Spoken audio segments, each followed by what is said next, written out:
আসসালামু আলাইকুম, কেমন আছেন সবাই? আশা করি ভালো আছেন। আলহামদুলিল্লাহ আমিও ভালো আছি।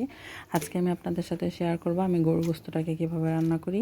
এজন্য আমি গরুর গোশতটাকে প্রথমে ধুয়ে এর মধ্যে দিয়ে দিতেছিলাম সব মশলাগুলো এক এক করে। মশলা বলতে এলাচ, দারচিনি, তেজপাতা, আদা, রসুন, লবণ, হলুদের গুঁড়া, মরিচের গুঁড়া, তেল।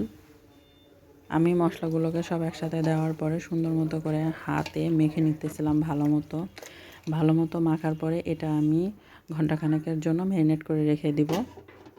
তারপর আমি চুলার মধ্যে বসায় দিব এবং তার উপরে দিয়ে দিতেছিলাম পেঁয়াজটাকে আমি পরেই দিই।